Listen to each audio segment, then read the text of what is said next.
mereka lakukan. Pada kesempatan kali ini kami ingin menyampaikan secara lengkap terkait dengan penahanan tersangka dalam penyidikan perkara dugaan tindak pidana korupsi terkait dengan kuota haji untuk penyelenggaraan ibadah haji Indonesia tahun 2023-2024. Baik, secara lengkap akan disampaikan oleh Bapak Asep Guntur Rahayu. Kami persilakan. Terima kasih Mas Jubir.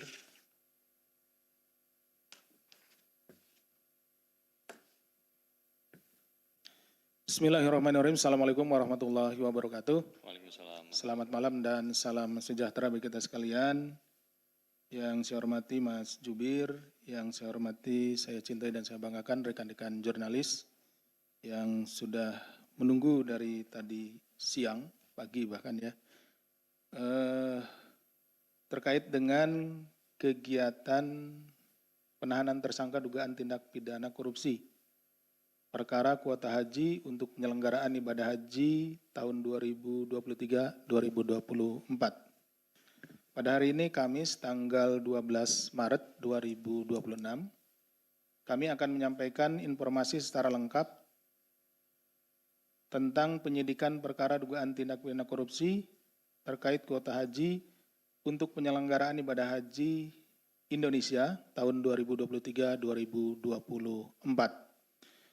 Di mana dalam perkara ini sebelumnya KPK telah menetapkan 2 orang tersangka, yaitu Saudara YCK selaku Menteri Agama periode 2019-2024 dan Saudara IAA alias GA selaku mantan staf khusus Menteri Agama di periode yang sama tentunya.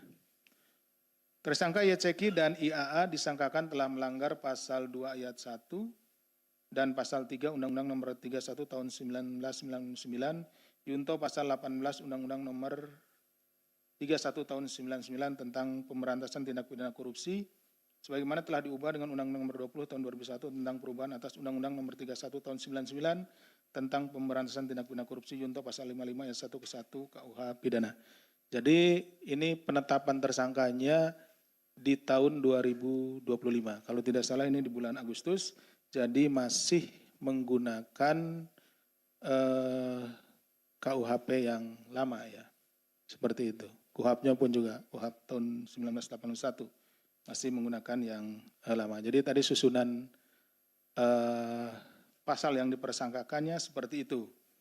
Tapi tentunya nanti di persidangan karena ada undang-undang baru, Undang-Undang Nomor 1 Tahun 2023 dan Undang-Undang Nomor 20 Tahun 2025 tentang KUHP, tadi Undang-Undang 1 2023 tentang KUHP, dan juga penyesuaian ya, pidananya Undang-Undang Nomor 1 Tahun 2026.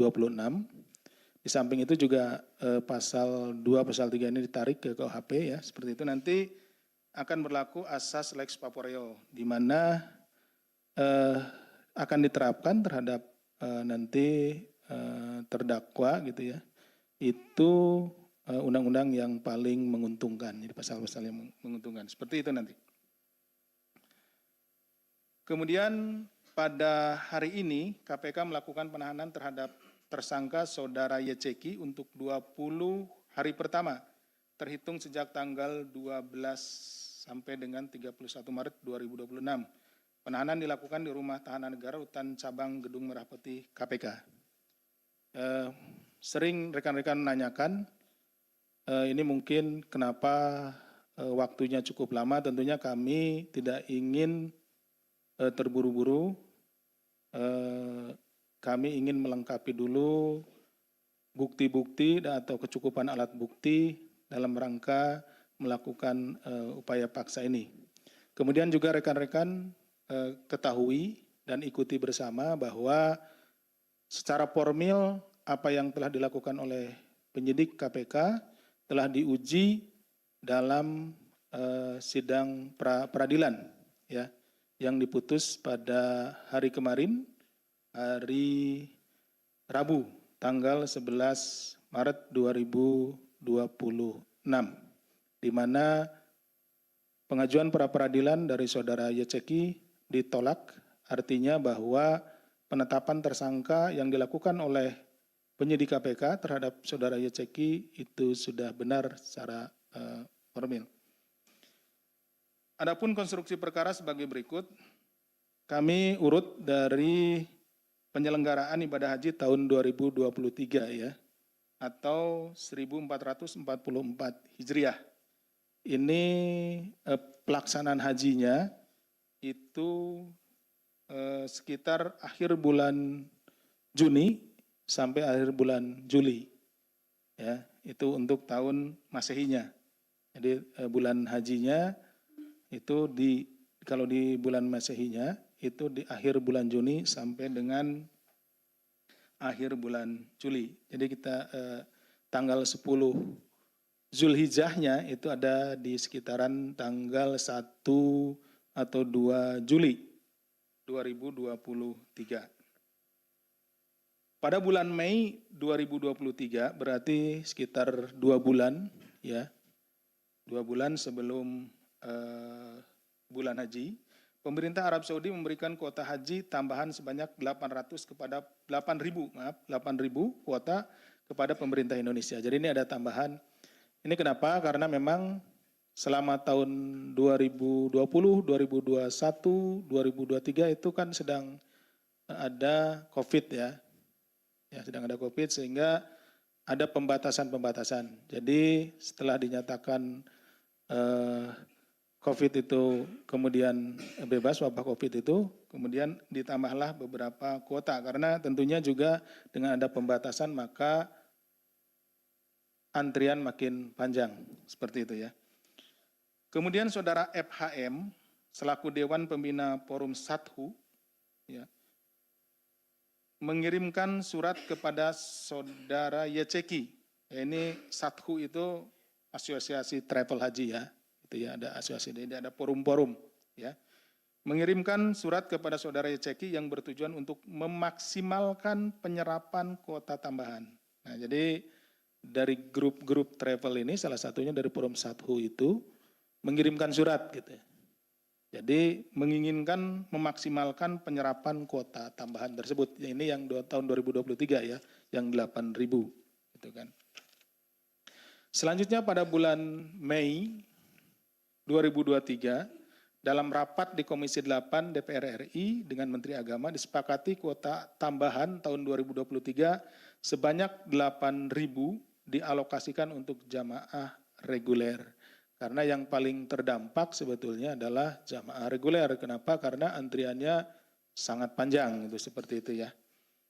FHM kemudian berkomunikasi dengan Saudara HL selaku Direktur Jenderal Penyelenggaraan Haji dan Umroh atau PHU terkait surat dari Forum Sathu yang menyampaikan bahwa Forum Sathu siap memaksimalkan penyerapan kuota tambahan tersebut.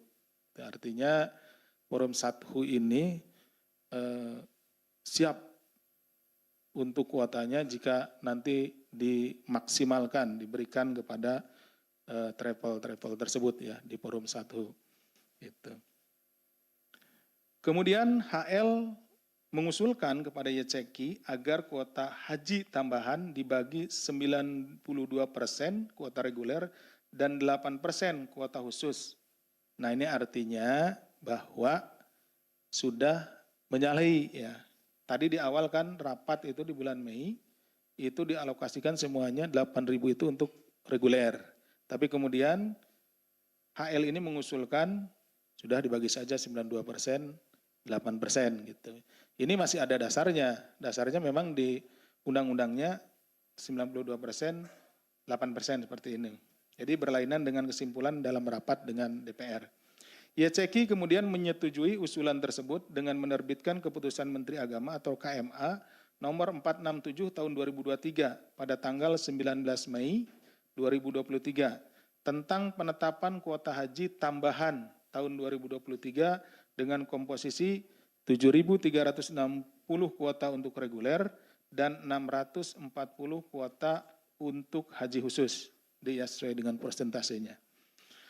Pada akhir Mei 2023, rapat kembali dilakukan antara Komisi 8 DPR RI dengan Kementerian Agama dengan kesimpulan persetujuan untuk kuota tambahan sebanyak 8.000 tersebut dibagi menjadi 7.360 untuk haji reguler dan 640 untuk haji khusus. Jadi rapat di awal awal bulan Mei itu yang lebih duluan gitu ya. Itu kemudian dianulir dengan rapat berikutnya.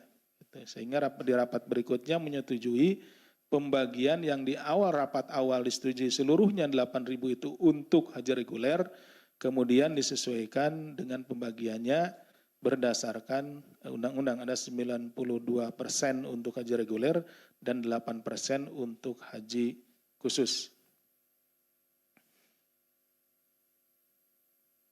Selanjutnya diterbitkan keputusan Dirjen PHU tanggal tahun 2023 yang disusun oleh saudara RFA selaku mantan Kasubdit Perizinan, Akreditasi dan Bina Penyelenggaraan Haji khusus di Kementerian Agama atas arahan saudara IAA untuk melonggarkan kebijakan terkait dengan TO. T0 itu adalah kode yang diberikan kepada jamaah yang mendaftar di tahun tersebut dan dia tidak perlu ngantri. Jadi TO atau TX ini kalau kasih kode gitu ya, T0 gitu ya, atau TX berarti dia mendaftar di tahun tersebut dan berangkat di tahun yang sama, seperti itu. Nah kalau kodenya T1 berarti dia sudah mengantri 1 tahun gitu. T2 ya antri 2 tahun seperti itu. Nunggunya 1 tahun, nunggunya 2 tahun seperti itu. Diketahui sepanjang bulan Mei sampai dengan Juni 2023, RFA melakukan pertemuan dengan Asosiasi PIHK terkait penyerapan kuota haji khusus tambahan sebanyak 640 jamaah. Jadi ini tadi waktunya kan sangat singkat gitu ya. Sangat singkat, biasanya mungkin rekan-rekan yang punya keluarga, rekan-rekan jurnalis yang punya keluarga yang akan berangkat pada haji biasanya ada yang segera harus dilunasi nih gitu kan, ada tambahan kuota atau ada daftar silakan ditunggu berapa hari atau tanggal berapa gitu ya. Nah ini seperti ini. Jadi ada tambahan kuota kemudian disalurkan untuk yang reguler, tetapi kan karena pengumumannya atau spare waktunya ya, jeda waktunya itu tidak terlalu lama, maka juga pada akhirnya saudara-saudara kita para calon jemaah haji reguler ini tidak mampu juga gitu ya melunasinya gitu. Karena kalau diberikan tenggang waktunya tidak cukup. Ya, tapi ada juga yang mampu melunasi tapi kebanyakan juga tidak mampu. Sehingga nanti kalau tidak mampu maka jatahnya digeser untuk haji khusus gitu. Karena tentunya yang haji khusus itu memiliki kemampuan finansial yang lebih besar sehingga dia mampu melunasi atau membayar jumlah uang yang dipersyaratkan untuk berangkat ibadah haji. RFA kemudian menentukan kuota jemaah untuk 54 PIHK sehingga bisa berangkat langsung tanpa antrean. RFA juga memberikan perlakuan khusus kepada PIHK tertentu untuk bisa mengisi kuota haji khusus tambahan dengan jamaah haji khusus T0 atau TX, percepatan tidak sesuai dengan nomor urut. Ya, jadi sudah diurutkan sebetulnya baik yang reguler maupun yang khusus. Tapi nah, nih kembali lagi, tapi disinilah mulai terjadi penyimpangannya gitu ya. Beberapa orang dikabari untuk memberikan sejumlah uang dan dinyatakan bisa diberangkatkan gitu ya hajinya gitu seperti itu tanpa harus mengantri seperti itu. Penyimpangannya ada di situ. Makanya seringkali haji-haji khusus itu untuk jumlah nilai yang harus dibayar itu bervariasi gitu ya. Kalau haji reguler kan sudah jelas ya. Haji khusus itu bervariasi, berbeda di masing-masing travel gitu, seperti itu. Selanjutnya RFA memerintahkan stafnya untuk mengumpulkan percepatan dari PIHK untuk pengisian kuota haji khusus tambahan yang mendapatkan tadi T0 atau TX senilai 5.000 US dollar atau 84,4 juta per jamaah. Nah, jadi ada sejumlah uang yang harus dibayar atas tadi ya privilege yang diterima. Kenapa? Tidak harus ngantri. Kalaupun ngantri dia bisa loncat orang lain gitu ya. Loncati yang antriannya seperti itu. Salah satu caranya dengan mengalihkan jemaah haji visa muzamalah menjadi haji khusus. Berdasarkan hasil pemeriksaan tim KPK bahwa RFA juga memberikan fee percepatan tersebut kepada YCK, IAA serta sejumlah pejabat di Kementerian Agama. Jadi fee percepatan itulah yang kemudian dikumpulkan dan dibagikan kepada para oknum, gitu kan, seperti itu. Kenapa bisa terjadi demikian, rekan-rekan? Karena memang Indonesia adalah salah satu negara dengan penduduk Muslim yang besar ya. Sedangkan setiap tahun kuota yang diberikan itu juga lebih sedikit dibandingkan dengan animo yang masyarakat atau Muslim Indonesia yang akan berangkat menunaikan ibadah haji. Sehingga terjadilah antrian, ya, antrian, dan semakin tahun karena terjadi kelebihan terus setiap tahun, itu makanya ada penumpukan sampai lebih dari 20 tahun, bahkan di sini disebutkan sampai 47 tahun gitu ya, beberapa orang seperti itu. Nah, kita masuk ke yang penyelenggaraan ibadah haji tahun 2024 atau ini Masehinya atau tahun 1445 Hijriah. Pelaksanaan ibadah hajinya kalau di bulan Masehinya itu sekitar bulan Juni ya. Juni tahun 2024. Tanggal 10 Zulhijjahnya itu berkisar di tanggal 19 Juni 2024. Pada bulan Juni tahun 2023, berarti setahun sebelumnya, ya, Kementerian Haji dan Umroh Arab Saudi menginformasikan bahwa Indonesia kembali mendapatkan kuota haji tahunan untuk tahun 2024 Masehi atau 1445 Hijriah sebanyak 221.000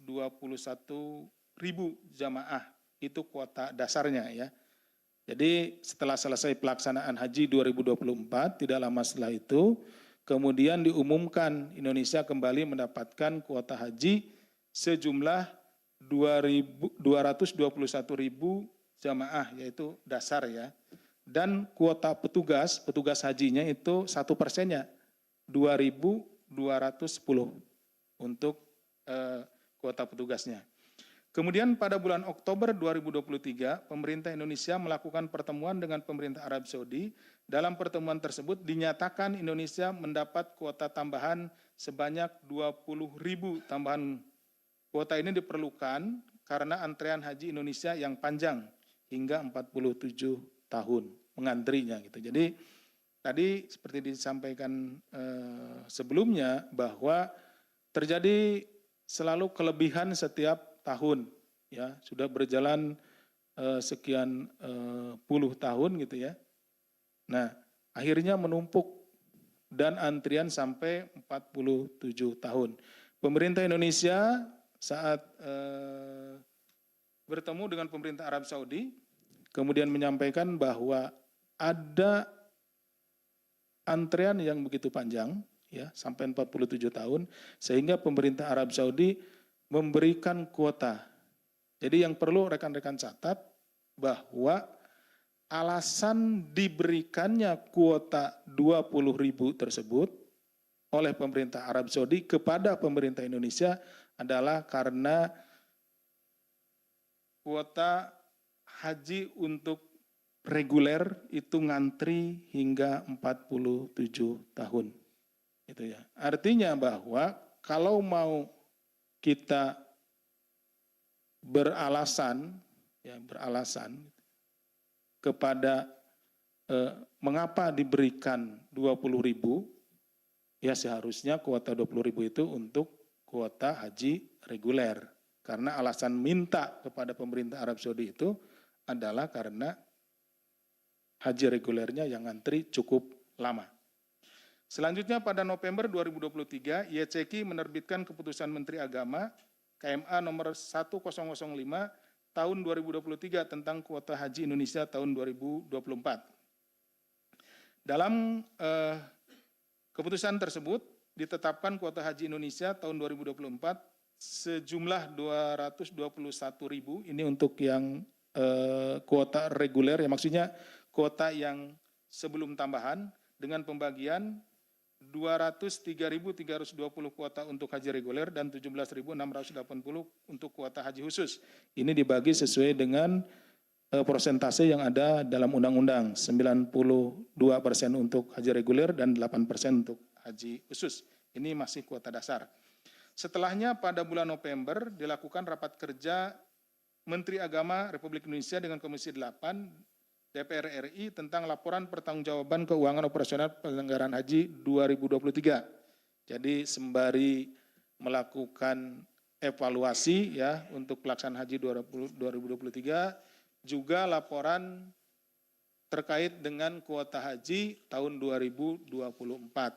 Dalam rapat kerja tersebut disampaikan oleh Menteri Agama bahwa ada tambahan kuota haji untuk tahun 2024 sebanyak 20.000 yang akan dibagi 92% untuk reguler sehingga jumlahnya 18.400 dan 8% untuk haji khusus sehingga jumlahnya 1.600. Jadi pada saat rapat tersebut Menteri Agama Saudara Yaceki itu pada saat itu ya sudah menyampaikan bahwa kuota yang 20.000 akan dibagi sesuai dengan persentase yang ada di undang-undang, yaitu 92% untuk reguler dan 8% untuk haji khusus. Namun kemudian pada November 2023 terdapat komunikasi antara staf teknis Kantor Urusan Haji Indonesia di Jeddah dengan Saudara IAA bahwa aplikasi e-Hajj sudah aktif dan kuota haji Indonesia tahun 2024 kuota dasar maksudnya 221.000 jemaah telah masuk di dalam aplikasi e-Hajj. Kuota ini adalah kuota dasar. Setelah kemudian mendapat informasi tersebut, IAA menyampaikan bahwa kuota tambahan 20.000 dibagi dua, 50%, 50% berdasarkan arahan perintah dari Yaceki. Jadi berbeda ini, IAA menyampaikan kepada staf teknis Kantor Urusan Agama Haji di Jeddah, ini untuk dimasukkan ke e-Hajj itu 50% gitu ya. Padahal di dalam rapat sebelumnya dengan DPR dibagi 92%, 8%. Seperti itu. Selanjutnya komunikasi tersebut dilakukan terkait dengan pembagian 50%, 50%, termasuk rencana pemisahan pembagian kuota tambahan 20.000 dari kuota dasar 221.000. Kenapa harus dibedakan? Karena memang nah ini sudah mulai terjadi penyimpangan. Karena seharusnya kalau disatukan lalu dibagi sesuai dengan undang-undang, satukan dulu misalkan jadi 241.000 terus dibagi 92% reguler dan 8% khusus. Harusnya demikian. Tapi ini karena mau dibedakan jadi dipisahkan. IAA berdiskusi dan memberikan arahan teknis mengenai skema atau cara pembagian kuota tambahan tersebut dari sisi administrasi dengan pihak Arab Saudi agar keputusan bagian kuota tambahan tampak tidak melanggar undang-undang. Jadi supaya ini dibedakan sehingga tidak terlihat tadi perbedaan yang harusnya 92 dan 8%. Dalam komunikasi tersebut, IAA menyebutkan bahwa yang bersangkutan berdiskusi dan mendapat arahan dari Yaceki. Pada November 2023 dilakukan pertemuan antara Forum Sathu, kembali nih Forum Sathu, yang diinisiasi oleh FHM dengan Yaceki. Pertemuan tersebut juga dihadiri beberapa pengurus asosiasi PIHK yang tergabung dalam Forum Sathu. Pertemuan itu membahas diantaranya terkait dengan permintaan dari Forum Sathu untuk mengelola kuota tambahan haji lebih dari 8%. Jadi artinya ada keinginan dari pihak eksternal gitu ya, dalam hal ini dari pihak Forum Sathu ini ya, dari perkumpulan para pengelola haji gitu ya. Nah, untuk mengelola lebih dari 8%. Ini artinya sudah menyalahi undang-undang. Kemudian pada November 2023, rapat panja antara Komisi 8 DPR RI dan Kementerian Agama menyepakati anggaran BPIH, biaya penyelenggaraan ibadah haji, menggunakan dasar perhitungan kuota 241.000. Berarti ini sudah digabung. 20.000 dengan 221.000 dengan pembagian 92% untuk haji reguler dan 8% untuk haji khusus. Ini di November 2023. Rapat dengan Komisi 8-nya sudah sesuai dengan undang-undang. Seperti itu. Dalam rapat tersebut BPKH menyanggupi biaya haji berdasarkan pembagian skema 92,8% sesuai dengan pasal 64 ayat 2 Undang-Undang Nomor 8 Tahun 2019. Nah ini. Saat itu YCK menyampaikan kepada HL terkait keinginan membagi kuota tambahan sebanyak 20.000 menjadi 50%, sehingga kuota tambahan haji khusus menjadi 10.000 dan kuota tambahan reguler juga 10.000. YCK juga meminta HL untuk menyusun draft MOU dengan Kerajaan Arab Saudi terkait dengan pengusulan kuota haji. Jadi walaupun sudah dilakukan rapat dengan Komisi 8, ya, dengan pembagian 92%, 8%, tetapi saudara YCK melalui saudara HL itu tetap menginginkan dibagi 50%, 50%. Selanjutnya YCK memerintahkan agar dilakukan simulasi, tadi sudah ya. Pihak Arab Saudi memasukkan kuota haji tambahan 20.000 ke dalam aplikasi e-Hajj sehingga total kuota haji Indonesia secara keseluruhan 241.000 masih digabung. Ini kemudian pada akhir November 2023, IAA meminta kepada kantor urusan haji di Jeddah agar meminta kepada Menteri Haji dan Umroh Arab Saudi untuk membagi kuota menjadi 50%, 50%. Atas permintaan itu, Kementerian Haji dan Umroh Arab Saudi meminta surat dari Kementerian Agama RI. Ini merupakan awal permintaan pembagian kuota dari Kemenag kepada Kemenhaj Arab Saudi. Jadi intinya bahwa kuota itu dari pemerintah Arab Saudi diberikan kepada pemerintah Indonesia, tetapi pengelolaannya atau pembagiannya di sini diserahkan kepada pemerintah masing-masing. Jadi yang punya undang-undang di negaranya masing-masing. Jadi kuota itu tidak diberikan dari pemerintah Arab Saudi kepada perorangan ataupun kepada travel, tetapi diberikan dari negara kepada negara, dari negara Arab Saudi kepada negara Indonesia. Seperti itu. Pada awal Desember 2023, IAA melakukan komunikasi dengan salah satu Direktur Pelayanan Haji, Direktorat Jenderal Haji dan Umroh untuk membuat simulasi skema haji reguler dengan kuota tambahan reguler 50%. Sampai dengan waktu ini belum ada dasar aturan pembagian kuota tambahan 50-50. Pembagian masih mengacu pada hasil rapat Komisi 8 tanggal 27 November yang menyepakati 92/8. Pada pertengahan Desember 2023, IAA berkomunikasi dengan staf teknis kuota haji meminta menerjemahkan ke dalam bahasa Arab poin-poin yang akan dibicarakan dengan pertemuan yang akan dilakukan antara YCK dengan Menteri Haji, di mana salah satu poinnya adalah terhadap kuota asal 221.000. Menteri Agama meminta penetapan alokasi 92% atau 203.320 untuk haji reguler dan 8% atau 17.680. Ini dari kuota dasar ya. Sedangkan terhadap kuota tambahan 20.000, penetapan alokasinya adalah 50% haji reguler dan 50% haji khusus. Poin ini menunjukkan bahwa inisiatif permintaan pembagian kuota tambahan merupakan permintaan dari saudara YCK. Kemudian dilakukan pertemuan antara YCK dengan Menteri Haji dan Umroh yang membahas salah satu poinnya adalah Menteri Agama meminta terhadap kuota tambahan penetapan alokasi 50%, 50%. Pada akhir Desember 2023, terbit keputusan Menteri Agama nomor 1156 tentang kuota haji tambahan tahun 2023 atau 1445 Hijriah yang isinya membagi kuota tambahan menjadi 50% untuk haji reguler dan 50% untuk haji khusus. Namun keputusan YCK ini tidak disebarluaskan di kalangan dirjen penyelenggara haji dan umroh, hanya orang-orang tertentu yang mengetahui adanya keputusan Menteri Agama ini. Keputusan Menteri Agama ini bertentangan dengan Undang-Undang Nomor 8 Tahun 2019 tentang penyelenggaraan haji dan umroh pasal 64 ayat 2. Selain itu, kesepakatan juga tidak sesuai dengan hasil rapat panja antara Komisi 8 DPR dengan Kementerian Agama tanggal 27 November 2023. YCK kemudian mengirim surat kepada Menteri Haji dan Umroh Kerajaan Arab Saudi yang salah satu poinnya menekankan bahwa total jamaah haji Indonesia sebanyak 241.000 yang dibagi menjadi dua bagian, yaitu kuota reguler 213.320 jamaah dan kuota haji khusus sebanyak 27.680.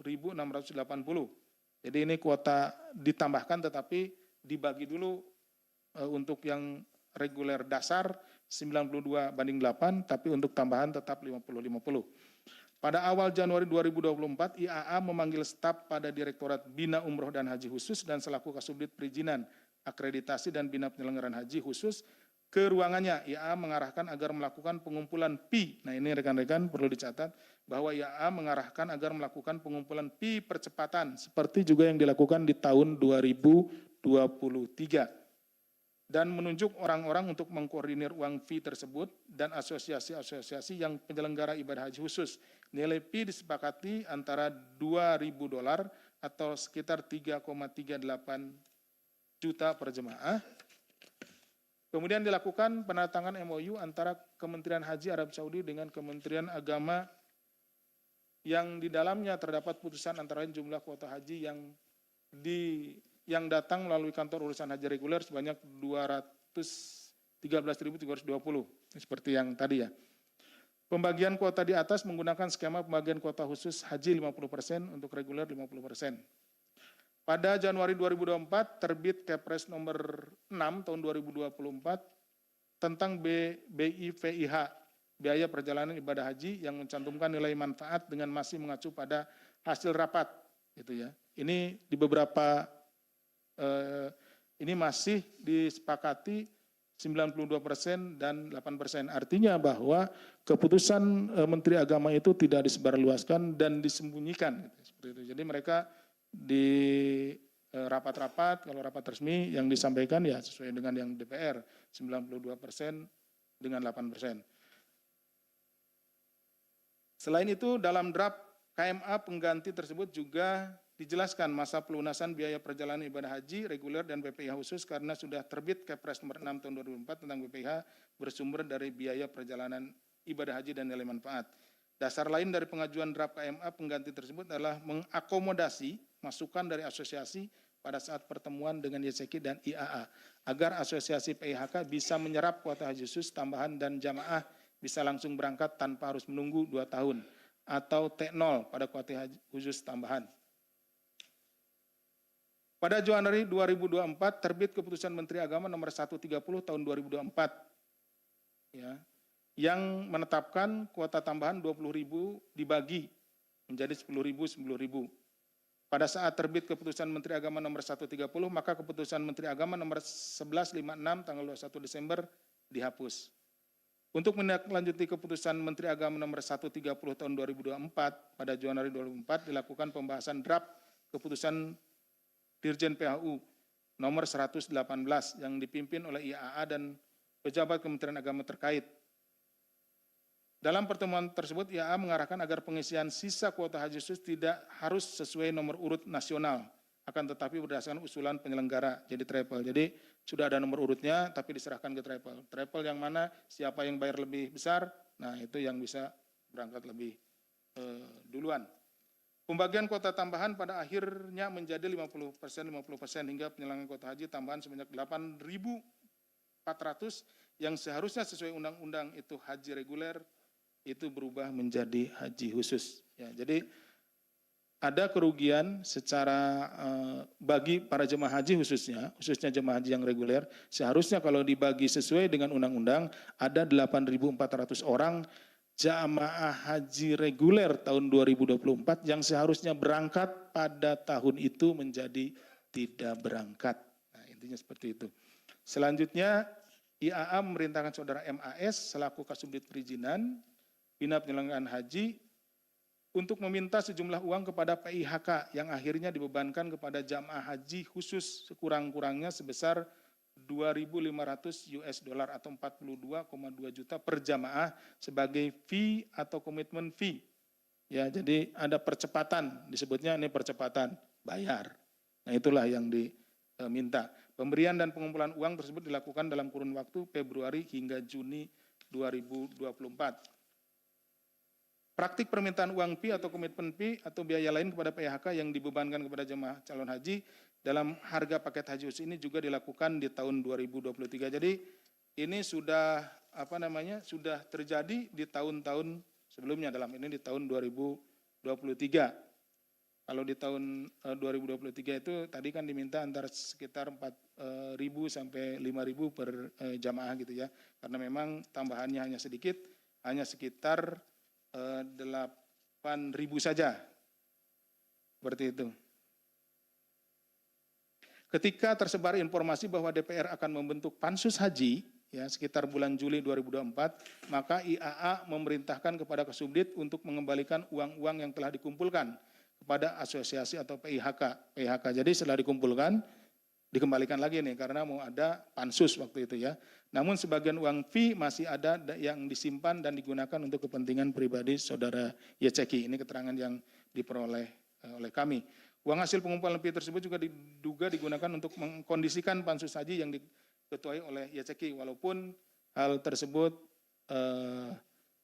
tidak jadi gitu ya, ditolak oleh pihak pansus. Untuk melengkapi penyidikan perkara ini, Badan Pemeriksa Keuangan atau BPK juga telah melakukan penghitungan kerugian keuangan negara yang ditimbulkan atas perbuatan melawan hukum yang dilakukan para pihak terkait kuota haji untuk penyelenggaraan ibadah haji Indonesia. Ya, hasil penghitungan kerugian keuangan negara tersebut kira-kira sekitar 622 miliar. Dalam perkara ini KPK juga melakukan penyitaan aset yang mencapai nilai 100 miliar lebih berupa uang sejumlah 3,7 juta US dollar, 22 miliar rupiah untuk mata uang rialnya 16.000 serta 4 unit mobil dan 5 bidang tanah. Dalam prosesnya penyidikan perkara ini juga telah diuji dalam pra-peradilan di Pengadilan Negeri Jakarta Selatan, di mana hakim telah memutuskan menolak seluruhnya permohonan yang diajukan oleh saudara Yeceki.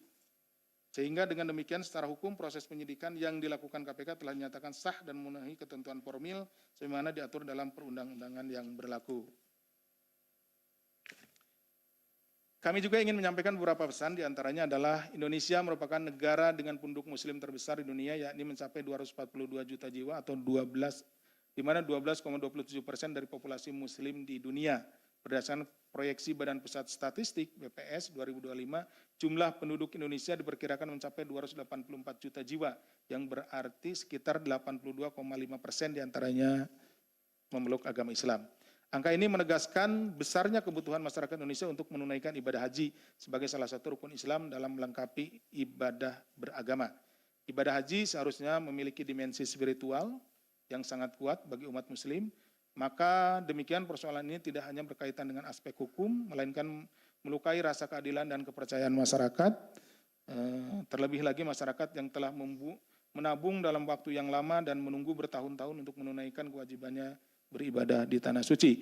Karena menjadi sebuah impian bagi umat muslim untuk bisa beribadah, menyempurnakan rukun Islam dan berangkat berhaji. Karena itu langkah penindakan yang dilakukan KPK atas dugaan tindak pidana korupsi dalam pembagian kuota haji ini bukan hanya menyasar pihak-pihak yang diduga terlibat, tetapi juga menjadi pemantik perbaikan tata kelola penyelenggaraan ibadah haji di Indonesia secara menyeluruh, sehingga dapat melindungi hak jemaah haji dan memastikan keadilan bagi masyarakat Indonesia.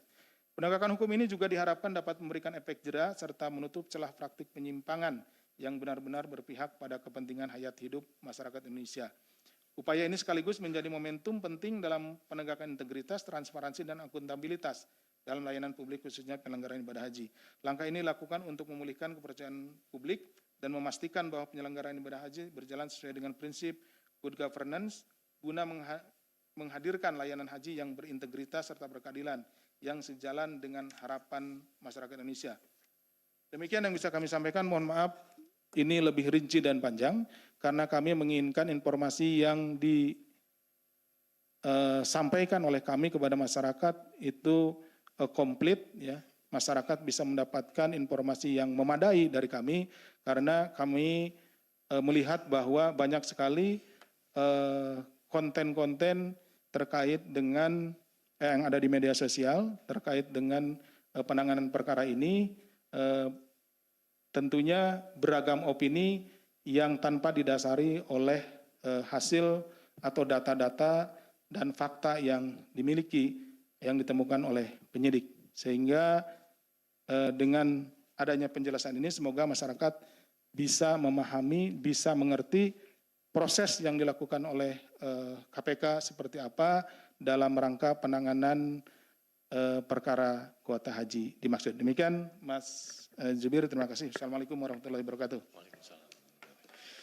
Terima kasih Pak Deputi yang telah menyampaikan secara lengkap, jelas dan runut terkait dengan konstruksi perkara dugaan tindak pidana korupsi berkaitan dengan kuota haji untuk penyelenggaraan ibadah haji Indonesia tahun 2023-2024, di mana KPK telah menetapkan 2 orang tersangka yaitu YCQ dan IAA, dan pada hari ini KPK melakukan penahanan untuk tersangka YCQ untuk penahanan pertama 20 hari ke depan. Baik teman-teman media, kita akan buka sesi tanya jawab khusus perkara ini. Sesi 1 ada Mbak Satya, Mas Rahmat, Mas Fadil. Mbak Satya, pertama silakan. Selamat malam Pak Asep, Mas Budi. Pak Asep izin, tadi ada soal pengondisian ke Pansus itu Pak. Itu menarik, sejauh ini pengondisiannya itu kan ditolak. Itu kalau boleh tahu alasannya kenapa sih Pak? Apakah sudah lebih dulu bergulir jadi nggak bisa didistribusikan atau gimana? Nah terus siapakah pihak yang menjadi penyembatan dari YCQ ke Pansus itu, dan penerimanya siapa ya Pak? Kalau boleh diinformasikan, apa benar uang itu diduga akan diterima oleh Nusron Wahid yang merupakan ketua Pansus haji saat itu? Sama tadi jumlahnya ya Pak? Berapa yang dikumpulkan? Itu yang pertama. Yang kedua, Berapa yang dikumpul maksudnya? Hah? Jumlah yang mau diserahkannya itu berapa? Sebelum akhirnya ditolak ya Pak? Ya. Katanya ditolak. Terus yang kedua, ini nanti soal yang ada duit yang mau ke Pansus itu nantinya akan didalami nggak sih Pak di dalam proses berjalan? Terus sebenarnya posisinya ada yang sudah dipanggil belum dari pihak Pansus Haji itu di dalam proses penyidikan ini? Itu yang soal Pansus Haji ya Pak. Ini yang kedua soal maktur Pak. Apa tuh? Ini kan 3 mungkin ya? iya yang ketiga. Ini kan FHM bosnya maktur ini menjadi salah satu inisiator terkait pembagian kuota haji yang untuk lebih dimaksimalkan itu Pak. Nah ini pertanyaannya, dia dapat keuntungan apa sih Pak sebenarnya mengupayakan seperti itu gitu lewat asosiasi 1 ya. itu. Nah terus FHM ini selain inisiator juga dapat kuasa mengatur distribusi kuota nggak sih Pak ke travel agent lain? Sama yang terakhir nih Pak. Dapat kuasa ya? Iya. Mengatur. Sama yang terakhir nih Pak, kan ex-Menpora Dito Aryo Tejo pernah dipanggil juga dalam kasus ini. Nah itu pertanyaannya, apakah sementara FHM yang berperan di kasus ini adalah mertuanya si Dito. Dito juga sempat ikut pergi ke Arab Saudi. Nah itu pertanyaannya, KPK melihat ada coy nggak sih di situ? Konflik of interest karena Antara siapa dengan siapa?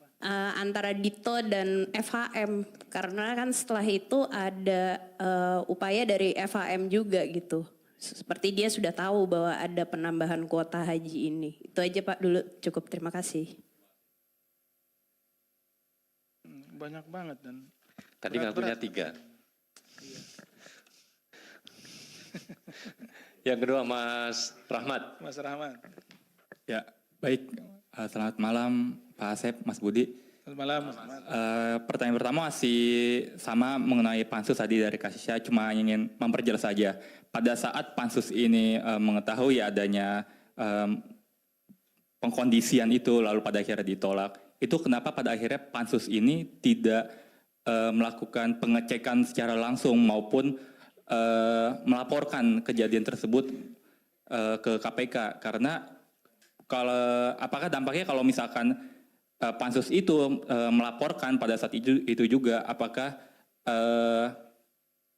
untuk yang kuota haji tambahan ini, khusus yang kuota haji tambahan ini, itu akan dihentikan sementara untuk dialihkan ke tahun selanjutnya, atau memang pada akhirnya tetap bakalan berlanjut.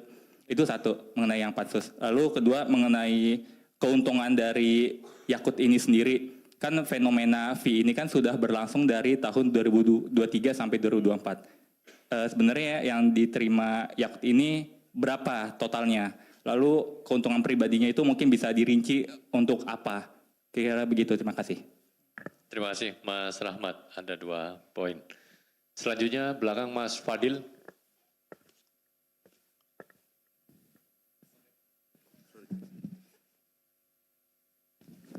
Cek. Ya, selamat malam Pak Asep, Mas Budi. Saya Fadil dari Detikom. Yang pertama ini menarik Pak soal Gus Alex di sini beliau aktif banget nih kemana-mana gitu kan. Nah tapi kenapa sih Gus Alex ini nggak ikut langsung ditahan hari ini gitu Pak? Nih kayaknya orang nurut banget sama Yakult gitu. Terus yang kedua tadi udah disinggung juga sama Rahmat soal sebetulnya fee yang diterima Yakult itu berapa dalam perkara ini? Karena kan di 2023 dia nerima juga, 2024 juga dia nerima gitu. Sama Gus Alex ini kan dia sayang banget sama Yakult, ngikutin perintah Yakult terus dia dapat berapa juga gitu, dapat jajan berapa dari Yakult gitu. Kemudian soal Fuad Hasan ini juga dia kan FHM lah. Dia sentral juga perannya gitu kan. Dia bahkan di penjelasan Pak Asep tadi dia juga yang sering melakukan pertemuan dengan Yakult gitu. Nah, apa yang kemudian membuat KPK belum mentersangkakan dia gitu, sementara ini aktif banget juga perannya dia. Itu aja Pak, makasih. Baik, terima kasih Mas Fadil, ada 3 poin. Jadi total ada 15 pertanyaan Pak Asep dari...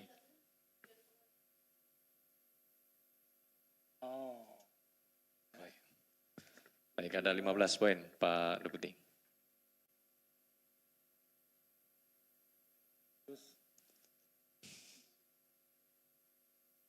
Mas Budi.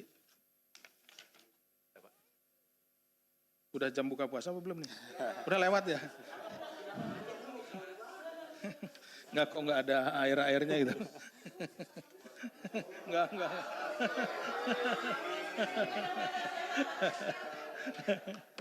Nggak, bercanda.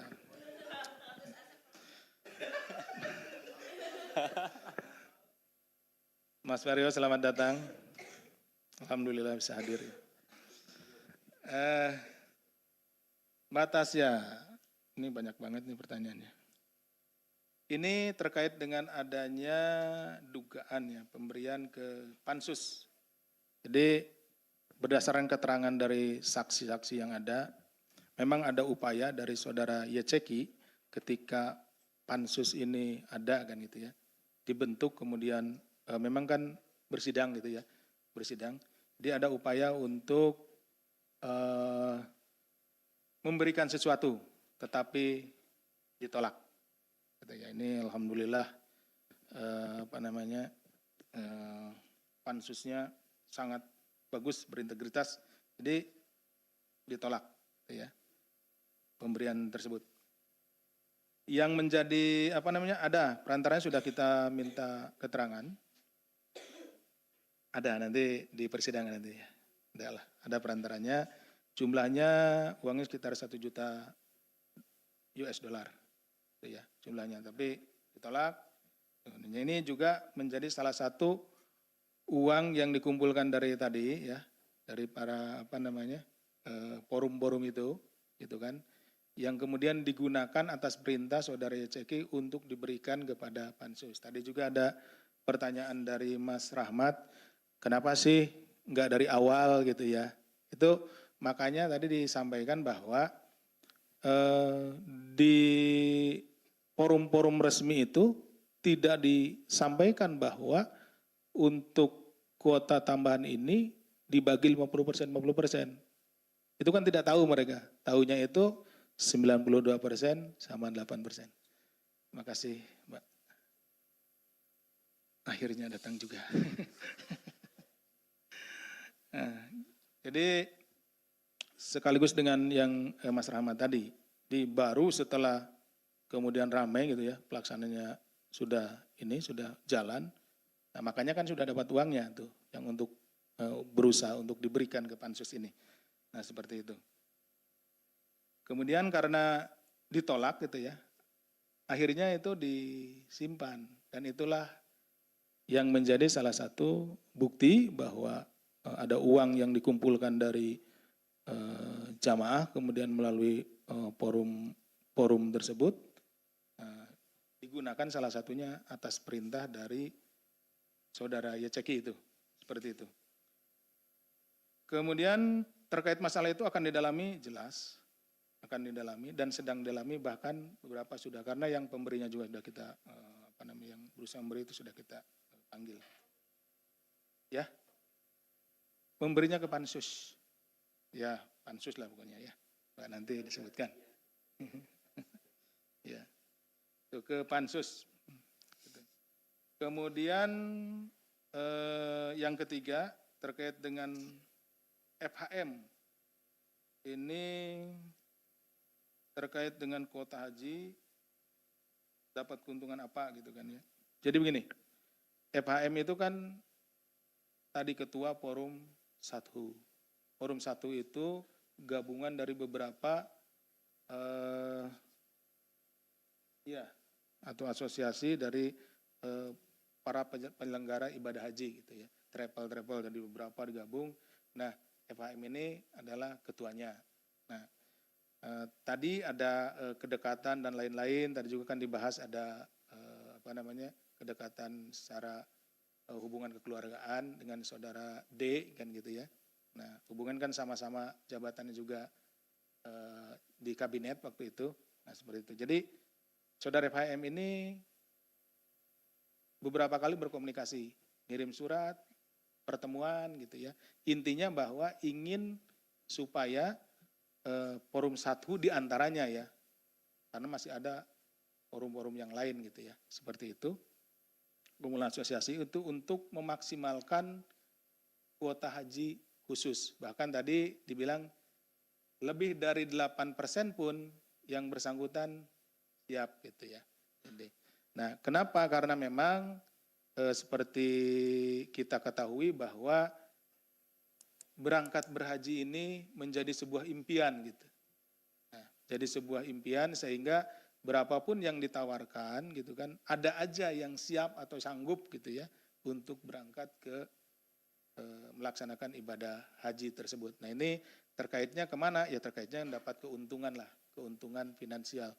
Karena tidak mungkin juga kalau tidak ada keuntungan mereka begitu giat ya, begitu gencarnya untuk mendapatkan kuota tersebut. Nah, balik lagi bahwa kuota ini yang perlu kita pahami bahwa itu khususnya kuota ya diberikan dari negara ke negara. Nah, ini kan kenapa saya terus-terusan mengulang-ulang itu karena nanti kan kaitannya dengan keuangan negara. Gitu. Masuknya di mana? Yaitu berarti kuota itu barang milik negara, diberikan oleh negara kepada negara.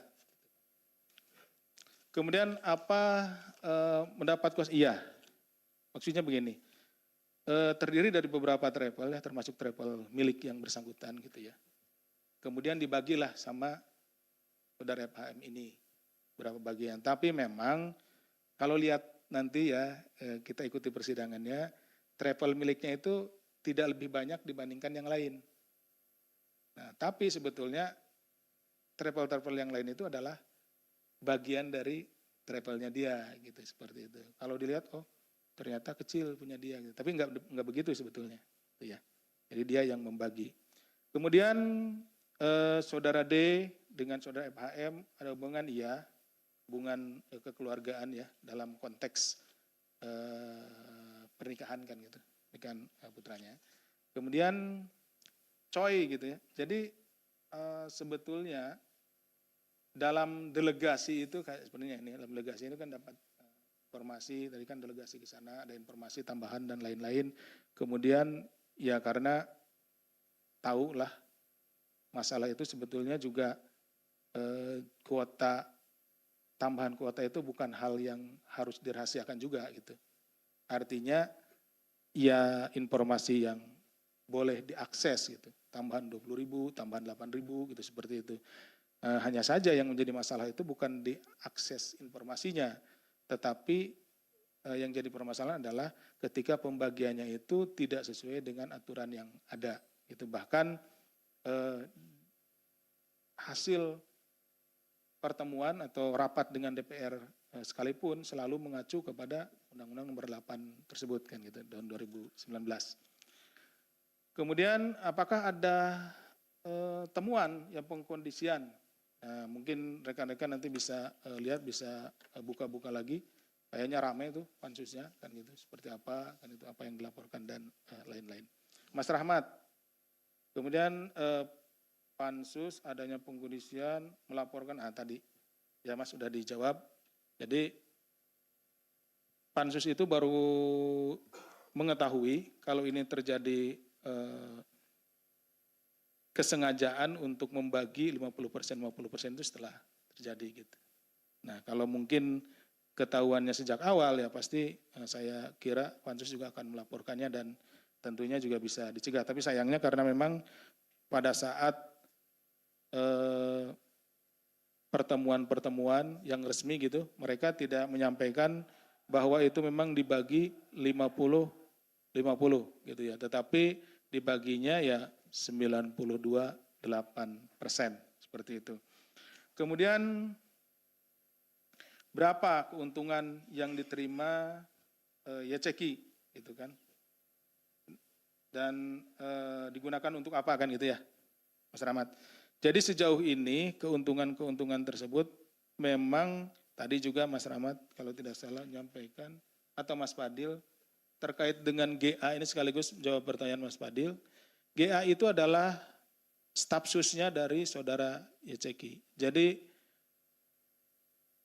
para pejabat di sana pada saat itu menganggap bahwa kalau apa yang disampaikan oleh GA itu karena dianggap representasinya dari YCki, jadi dianggap itu adalah perintahnya dari YCki. Begitupun dengan masalah keuangan. Jadi keuangan kalau sudah sampai kepada GA gitu ya, karena representasinya maka ya dianggap sudah sampai kepada YCki. Artinya kalau misalkan saya mau ngasihkan uang kepada misalkan si A dan ada representasi si B yang nggak perlu langsung ke si A, langsung aja ngasih ke si B, karena itu sama dengan ngasih ke si A. Termasuk pengaturan keuangan, perintah-perintah dan lain-lain itu melalui si GA ini. Nah, termasuk juga salah satunya yang penggunaannya itu tadi yang diberikan untuk mencoba untuk memberikan sesuatu kepada pansus tersebut. Nah, itu yang digunakan atas perintah yang bersangkutan. Kemudian GA mengapa tidak ditahan hari ini? Nah, sudah kami panggil yang bersangkutan ya untuk minggu depan. Jadi ditunggu saja ya rekan-rekan. Yang diterima YCki berapa sedang kita hitung secara rigid, nanti ditunggu saja. Kemudian GA dapat berapa juga sama, sedang dihitung. Kemudian FHM apa yang menyebabkan yang bersangkutan belum menjadikan tersangka. Tentunya kita menunggu dan kita terus mencari dan mengumpulkan bukti-bukti supaya kecukupan alat buktinya terpenuhi. Ya, bersabar nih, satu sambil kita nanti pendalaman yang ini YCki kemudian GA nanti yang berikutnya. Ditunggu ya Mas Fadil. Itu mungkin Mas Bibir, terima kasih. Baik, terima kasih Pak Deputi yang telah menerangkan beberapa pertanyaan dari kawan-kawan. Kita masih buka untuk sesi kedua, masih untuk perkara ini. Silakan ada Mas Panji, Mas Yudi, Mas Mario. Jangan rebutan, Mas Panji dulu, silakan. Mas Panji ya? Malam Pak Deputi, Pak Asep, Ya. dan Mas Budi. Selamat malam Mas Panji. Pertanyaannya soal ini Pak. Kalau dari nexusnya itu kan si YCki ini kan kita kan belum tahu aliran uangnya dari YCki ini udah ketahuan belum sih Mas atau Pak Deputi kemana gitu. uang yang dia terima. Apakah ada uang yang diterima YCK dari kasus ini mengalir ke PBNU? Karena itu yang banyak ditanyakan gitu ke organisasi masyarakat. Organisasi ya. Oke. Pun begitu dengan yang sering banyak ditanyakan itu ke ini juga ke presiden juga katanya. Oh. Iya. Ada juga yang dibilang ke arah tapi presidennya pas periodenya dia menjabat ya Pak. Ya. Kemudian ada juga ke sayap dari organisasi masyarakatnya ini. Oh. Itu aja. Makasih banyak Pak Asep, Mas Budi. Terima kasih. Satu poin terkait apakah ada aliran uang ya dari saudara JCQ ke pihak-pihak lainnya. Silakan Mas Yudi. Selamat malam Pak Asep, Mas Selamat Budi. jadi. Ini dari Rakyat Merdeka terkait ini aja Pak. Mau memastikan alat bukti KPK terkait penerimaan Gus Yakut ini kan tadi penerimanya selalu melalui IAA ya. Itu kan biasanya di persidangan menteri itu biasanya staf sus atau orang yang mengatasnamakan itu cuma jual nama aja. Dalihnya biasanya seperti itu. Alat buktinya sekuat apa sih KPK? Apakah ada barang bukti elektronik, bukti transfer atau WA? Itu aja. Makasih. Baik, terima kasih Mas Yudi berkaitan dengan alat bukti untuk tersangka YCQ. Mas Mario, yang ketiga, silakan. Halo. Ya ini cuman menanyakan soal sebelumnya kan disampaikan tadi ada sekitar 8.000 ya. Yang 2023. 2023. Apakah memang dalam 2023 itu terkait kuota tambahan itu memang tidak ada pengaturan-pengaturan seperti ini gitu loh. Karena kan modelnya kan ini kan disembunyikan. Terus kemudian kalau mau dilihat penyelenggaraan haji, justru di tahun 2003 yang paling berantakan kalau nggak salah kan. Karena di sana banyak adanya keracunan catering, banyak yang nggak dapat tempat, banyak yang merasa kelelahan karena jauh lokasi tempat tinggal dia gitu, penginapannya gitu. Apakah di tahun itu sudah ditemukan bahwa 800 itu firm tidak bermasalah atau memang ada kaitannya? Nah, kedua, saya belum melihat peran dari Badan Pengelola Keuangan Hajinya gitu. Ini kan duit banyak gitu loh. Nah, ini di mana? Nah, itu saya belum lihat ada peran itu di kasus ini dan belum dijelaskan.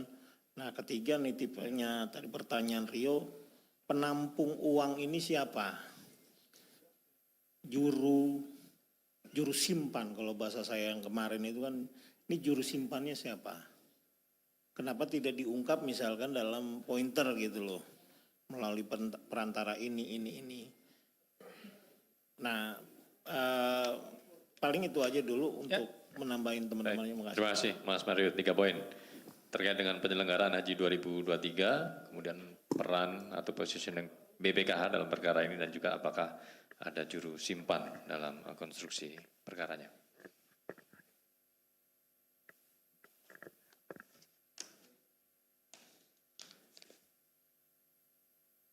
Mas Panji, Mas Yudi, dan Mas Mario. Baik.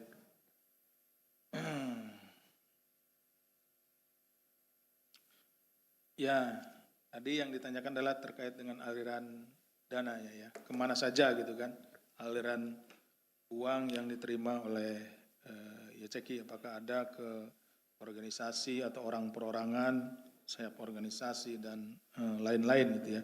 Sejauh yang kami dapat informasinya ya jauh ini, nah yang digunakan oleh yang bersangkutan itu selain untuk kepentingan pribadi ya, itu juga tadi upaya yang bersangkutan untuk memberikan sesuatu kepada pansus, tapi ditolak sama pansus. Nah itu yang jelas-jelas ada. Tapi untuk yang ditanyakan oleh Mas Panji tadi, tentunya selama berjalannya nanti proses penyidikan ini, kita ya tentu akan mendalami juga kan, gitu. Akan kita dalami kemana saja aliran dana dari yang digunakan oleh yang bersangkutan. Kemudian Mas Yudi, nah ini pertanyaannya sangat bagus nih Mas Yudi, terkait dengan pembuktian. Tentunya ini menjadi salah satu concern bagi kami, ya, penyidik. Kami juga tidak ingin sembarangan menentukan, misalkan tadi benar kata Mas Yudi, oh ini bisa saja ngaku-ngaku iya. Kemungkinan itu ada, gitu. Dan makanya dari kemungkinan-kemungkinan itu penyidik lalu ya mengkonfirmasi, tadi betul juga apa yang disampaikan oleh Mas Yudi ya, itu mulai dari barang bukti elektronik, keterangan-keterangan yang lainnya, di cross check gitu, selalu di cross check keterangan yang lainnya, apakah itu catatan-catatan dan yang lainnya, sehingga tidak hanya satu alat bukti saja, gitu, untuk menguatkan bahwa memang yang bersangkutan itu melakukan kegiatan, maksudnya itu saudara GA ini adalah atas perintah dan atas pengetahuan dari saudara YCK, gitu, seperti itu. Dikuatkan dengan keterangan yang lainnya dan bukti-bukti, baik itu bukti elektronik dan bukti fisik yang lainnya, seperti itu ya Mas Yudi. Kemudian Mas Mario, dari 8.000 di 2023 apakah seperti yang tahun 2024 gitu ya? Apalagi penyelenggaraannya kacau balau gitu menurut Mas Mario tadi ya sampaikan. Jadi begini, di tahun 2023 sebetulnya dalam rapat dengan Komisi 8 itu diputuskan 8.000-nya itu khusus semuanya untuk reguler. Gitu. Dia menyalahi itu, menyimpangi itu. Tetap saja dia supaya dapat yang yang khususnya itu. Tapi tertolongnya itu kenapa? Karena dia sama dengan ada dengan undang-undangnya gitu. 92%, 8%. Ini ngacu ke undang-undang. Jadi alasannya bisa gini, saya kan sama dengan undang-undang gitu. Masih bisa diterima gitu ya. Itu secara ini. Nah, kemudian peran dari BPKH.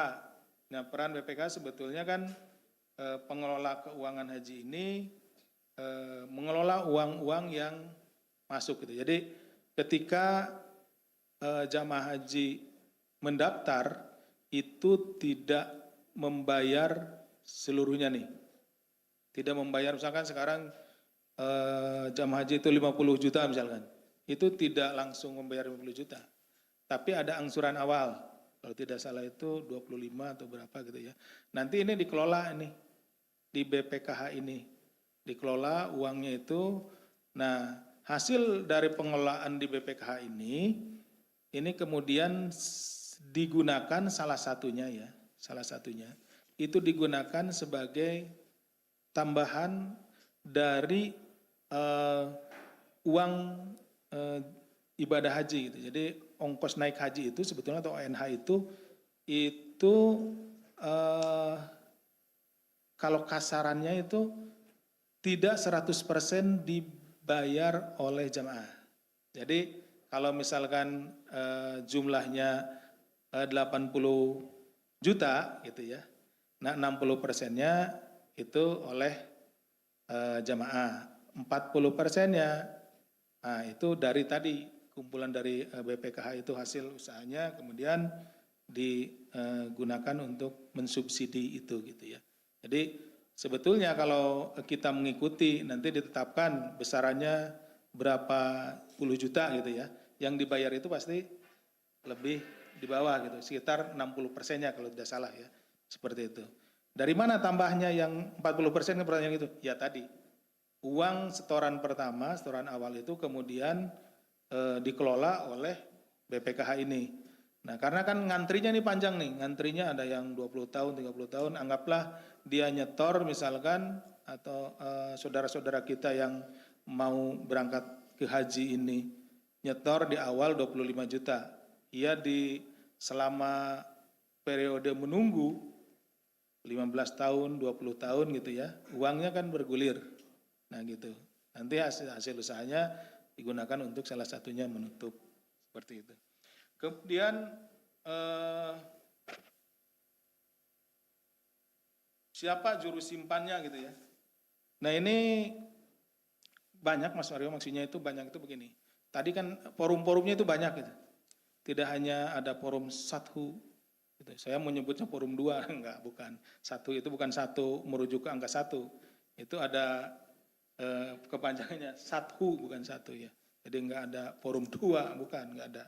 Jadi ada forum 1, terus kemudian forum-forum yang lainnya gitu ya, seperti itu. Nah ini masing-masing punya jalurnya. Tapi nanti di atasnya mengerucut kepada tadi saudara GA gitu. Dan ini. Nah ini ada beberapa layer di situ yang ini. Nah setelah ada pansus, tadi kan disampaikan, itu uang-uang yang sudah masuk ini berusaha dibalikin lagi gitu. Balik lagi. Nah yang dibalikin juga, nah seharusnya kan itu uang jamaah tuh.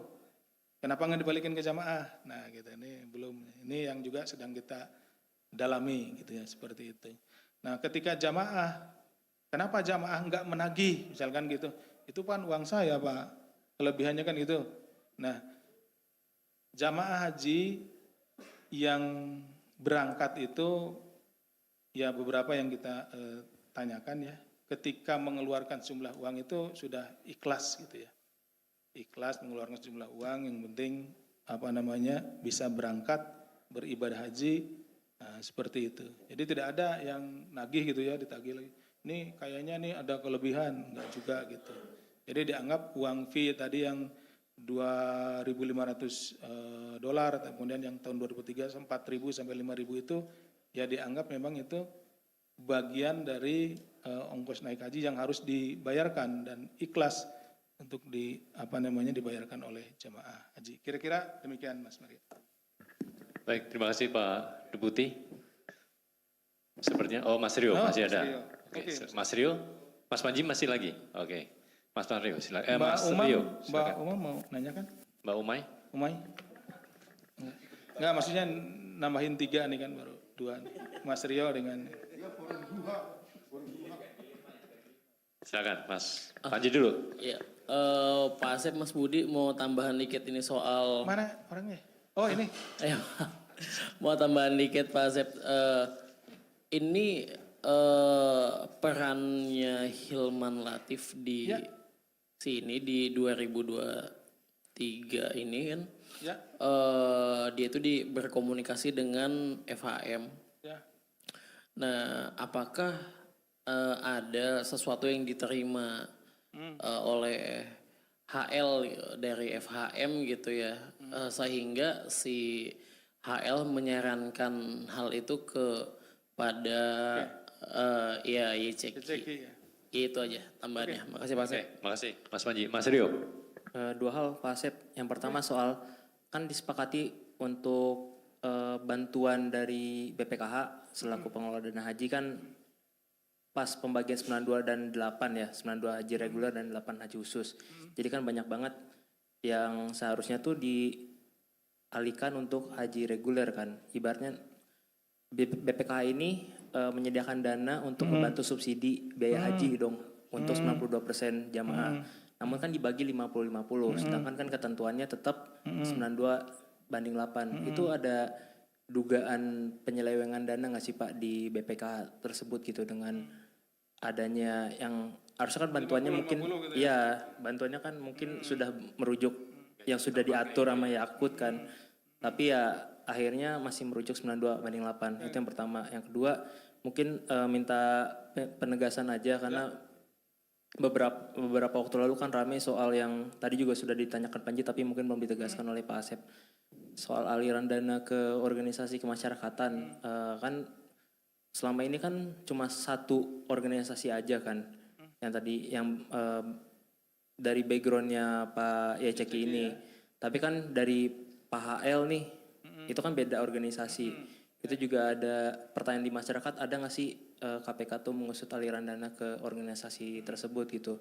Terus soal presiden ini mengetahui, sebenarnya presiden ini pada saat itu mengetahuinya seperti apa sih untuk pembagian haji ini Pak? Karena kan kemarin juga kan sempat saat memanggil Menpora Dito Aryo Tejo ke KPK membahas soal pertemuan antara presiden dengan pimpinan di Arab Saudi. Jadi membahas itu karena masyarakat bertanya-tanya kok cuma sebatas menteri. atasannya enggak. Minta penegasannya Pak Asep, makasih. Baik. Baik, terima kasih. Baik, Mas Panji. HL di 2023 ini ada komunikasi dengan FHM ya. Kemudian juga menggolkan gitu ya. Itu kan juga keinginan dari FHM untuk pengelolaannya lebih besar dan lain, apakah menerima sesuatu. Nah, sejauh ini sedang kita dalami gitu ya. Dari 2023 maupun 2024. Orang-orang ini GA, YCK, HL gitu ya. Apalagi yang bersangkutan juga kan menduduki jabatan-jabatan strukturalnya di situ gitu ya. Eselon 1, eselon 2 kan itu seperti itu. Jadi sedang kita dalami ya. Mas ini. Kemudian Mas Rio terkait dengan BPKH ya. Ini kan 50-50 kan gitu. Apakah ada penyelewengan dari 92 yang seharusnya kan yang dikeluarkan itu ada 8.400 kan gitu, kali sekian juta atau kali 40% kan gitu ya. Nah, kan nggak jadi berangkat. Yang 8.400 itu nggak jadi berangkat. Yang berangkat kan digantikan sama yang bayar pakai khusus gitu. Yang itu nggak jadi berangkat. Jadi dia tetap uangnya ada di BPKH itu, seperti itu. Nah, ini cuman dia antriannya jadi lebih lama gitu. Yang harusnya dia berangkat di tahun 2024 ini 8.400 orang itu kemudian nggak jadi berangkat. Yang lebih mengenaskan lagi ya. Nah, ini ada beberapa informasi yang kami terima yang seharusnya dari 8.400 orang ini berangkat, kemudian berangkatnya jadinya tahun depannya gitu ya, tahun 2025, tetapi karena kita tidak pernah tahu usia itu kan biasanya masyarakat Indonesia itu khususnya yang reguler ini itu nabung dari usia 20 tahun gitu ya, sampai baru bisa gitu ya, mapan bisa memenuhi, memiliki uang gitu ya, memiliki uang untuk jamaah haji itu ya di usia-usia sudah lanjut gitu, usia 50, 60 gitu ya. Sedangkan waktu hidup orang Indonesia itu rata-rata 60 sampai 70 tahun usia hidup ya gitu. Nah, dari misalkan 50 tahun harusnya udah ngantri berapa tahun. Nah, harusnya berangkat nggak jadi berangkat. Harus jadi ngantrinya tahun berikutnya. Tapi keburu dipanggil yang Maha Kuasa, itu kan jadi lebih tragis gitu. Itu harusnya udah haji karena gara-gara ini nggak jadi hajinya, mau haji tahun depan malah keburu dipanggil ya sama Musa. Itu kan ironi gitu, seperti itu. Nah, kemudian terkait dengan aliran dana ya, baik YCK maupun HL. Ini sebetulnya tidak pengumpulan dana ini tidak dikaitkan atau tidak terkait dengan organisasinya. Ini terkait dengan person-personnya ya, terkait dengan orangnya dan jabatannya di situ gitu. Maksudnya begini, orangnya YCK maupun HL, kemudian kenapa bisa didapat uang gitu ya, dikasih uang ya karena memang jabatannya sebagai eselon 1, jabatannya sebagai menteri gitu seperti. Jadi tidak terkait dengan masalah organisasinya. Kemudian yang terakhir itu apa? Nah begini, kalau kepala pemerintahan gitu ya, presiden itu kan permasalahan ini yang masalah pembagian kuota dan lain-lain itu masalah teknis. Jadi yang mengetahui itu adalah menteri teknis. Membagi berapa, bagi berapa. Nah, ketika yang diketahui kepala negara atau kepala pemerintahan itu bahwa antrian jemaah haji ini sudah panjang gitu ya. Itu sekitar 47 tahun ya, khusus untuk reguler. Makanya mengupayakanlah sebagai kepala negara, kepala pemerintahan melihat warganya yang ngantri begitu panjang, itu kan kalau sekarang dia mulai saudara-saudara kita ini mulai menabung di 40 tahun, di 30 tahun misalkan. Harus ngantri 47 tahun, berarti baru bisa berangkat di usia 77 tahun. Kan gitu. Iya, kalau ada usianya cukup 77 tahun. Kan seperti itu. Makanya itu Pak Presiden mengupayakan supaya ada tambahan kuota. Nah, tambahan kuota ini diberikan 20.000 dari negara Arab Saudi kepada negara Indonesia. Kalau kita mau konservatif ya, berdasarkan alasan permintaan awal gitu. Kan minta itu kan gini lah, gampangnya gini. Pak, kami minta ini alasannya begini kan. Alasannya kan ini antriannya panjang. Seharusnya yang 20.000 itu untuk reguler semua. Karena kenapa? Alasan mintanya memang karena antriannya panjang gitu. Nah, tapi ini enggak. Bahkan undang-undang pun dilanggar gitu, yang 92% dengan 8%, malah dibagi 50%, 50%. Akhirnya keinginan awal itu, alasan awal itu menjadi tidak terpenuhi. Ya tetap aja panjang gitu. Gitu. Hanya 10.000 akhirnya yang dipakai gitu, seperti itu. Yang seharusnya 20.000-nya itu kalau berdasarkan permintaan awal, alasan awal 20.000-nya itu bisa, mungkin tadi yang 47 itu ya bisa berkurang lah, jadi 40 tahun gitu kan ngantrinya, seperti itu. Atau mungkin jadi 30 sekian tahun.